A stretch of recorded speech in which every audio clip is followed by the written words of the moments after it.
Is Enki real? Is Nibiru real? Well, ladies and gentlemen, this is an Oxford translated Sumerian tablet that is thousands of years old. I'm going to go ahead and read this to you now. It's called Enki's Journey to Nibiru. In those remote days when the fates were determined, and a year when An brought about abundance and people broke through the earth like green plants, then the Lord of the Abzu, King Enki, the Lord who determines the fates, built up his temple entirely from silver and lapis lazuli. Its silver and lapis lazuli were the shining daylight into the shrine of the Abzu. He brought joy, and artfully made bright crenellation rising out from the Abzu was erected for Lord Nudimmud. He built the temple from precious metal, decorated it with lapis lazuli, and covered it abundantly with gold. In Eridu, he built the house on the bank. Its brickwork makes utterances and gives advice. Its eaves roar like a bull. The temple of Enki bellows during the night. The temple praises its Lord and offers its best for him. Before Lord Enki, Izamud, the minister, praises the temple. He goes to the temple and speaks to it. He goes to the brick building and addresses it. Temple built from precious metal and lapis lazuli, whose foundation pegs are driven into the Abzu, which has been cared for by the prince of the Abzu. Like the Tigris and the Euphrates, it is mighty and awe-inspiring. Joy has been brought into Enki's Abzu.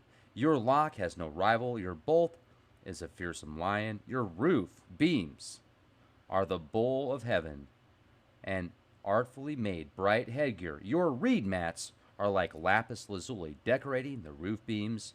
Your vault is a bull, raising its horns. Your door is a lion who seizes a man. Your stairway is a lion who coming down on a man. Abzu, pure place which fulfills its purpose. And Gura, your Lord has directed his steps towards you. Enki, Lord of the Abzu, has embellished your foundation pegs with carnelian. He has adorned you with lapis lazuli. The temple of Enki is provisioned with holy wax. It is a bull obedient to its master, roaring by itself and giving advice at the same time. And Gura, which Enki has surrounded with a holy reed fence. In your midst a lofty throne is erected. Your door jamb is the holy locking bar of heaven. Abzu, pure place where the fates are determined. The Lord of wisdom, Lord Enki, the Lord who determines the fates. Nudimmud, the Lord of Eridu, lets nobody look into its mist. Your Abgal priests let their hair down their backs. Enki's beloved Eridu, and Gura, whose inside is full of abundance. Abzu, life of the land, beloved of Enki, temple built on the edge, befitting the artful divine powers. Eridu, your shadow extends over the midst of the sea, rising sea without a rival, mighty awe-inspiring river, which terrifies the land. And Gura, high citadel, standing firm on the earth, temple at the edge of the Engur, a lion in the midst of the Abzu, lofty temple of Enki, which bestows wisdom on the land. Your cry, like that of a mighty rising river, reaches King Enki. He made the lyre, the Algar instrument, the Balag drum with the drumsticks. The lyre, the Algar instrument, the Balag drum of your Sir priests.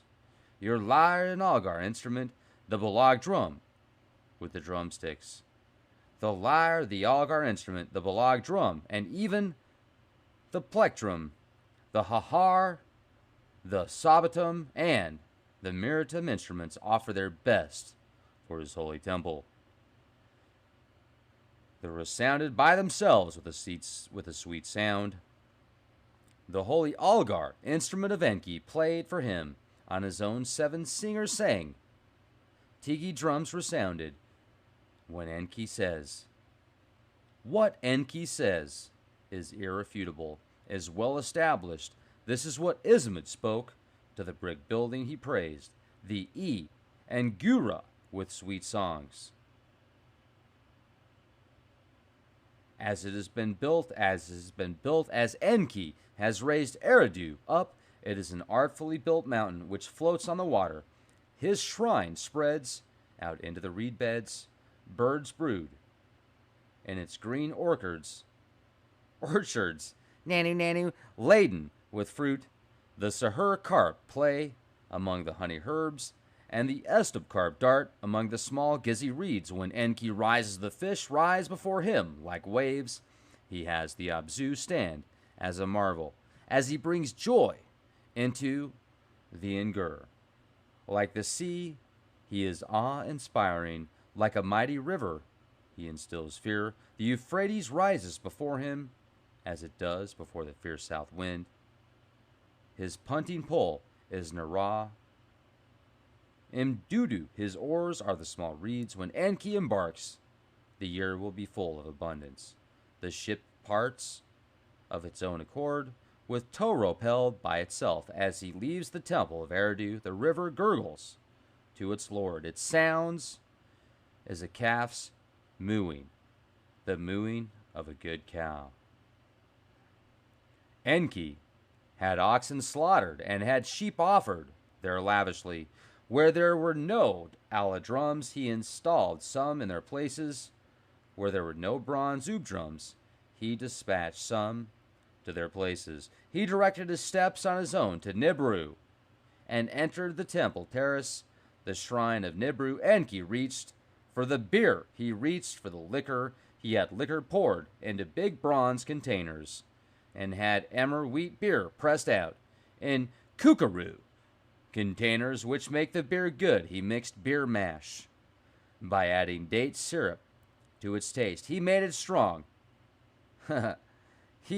It's bran mash. In the shrine of Nibiru, Enki provided a meal for Enlil, his father. He seated On at the head of the table and seated Enlil next to On. He seated Nintur in the place of honor and seated the Annuna gods at the adjacent places. All of them were drinking and enjoying beer and liquor. They filled the bronze agate vessels to the brim and started a competition drinking from the bronze vessels of Eurus. Not to be confused for swamp gas from Uranus. Bingo, that's right, I said it. Nanu. They made the Tilimda vessels shine like holy barges after beer and liquor had been libated and enjoyed, and after from the house Enlil was made happy in Nibiru. Enlil addressed the Annuna gods, great gods who are standing here, Annuna, who have lined up, and the Ubsu. Unkina, my son, King Enki, has built up the temple. He has made Eridu rise up, come out from the ground like a mountain. He has built in a pleasant place in Eridu, the pure place, where no one is to enter, a temple built with silver and decorated with lapis lazuli, a house which tunes the 7 Tiji drums properly, and provides incantations where holy songs make all the house a lovely place. In the shrine of the Abzu, the good destiny of Enki, befitting the elaborate divine powers, the temple of Eridu, built with silver for all this. Father Enki, be praised! I would like to give credit to Oxford University and the project members of this translation via Sumerian tablet, available at etcsi.orinst.ox.au.uk. I'll leave the links in the video description box. This could be 5,000, 6,000, 7,000 years old. It could be even older than that. And do you know what's fascinating? Enki, Enlil, the Annuna gods, the Abzu, Nintur. I've really done a lot of meditation and deep thought recently into the sun and the stars and the planets and the deities that are linked to these stars and the sun and these energies, like Marduk, that's being linked to the sun. When you look at the sun and you harness the energy of the sun, does that mean that Marduk is the power of the sun? No! not in my opinion. I think that these tablets that talk about Enki, Enlil, Eridu, kings and queens,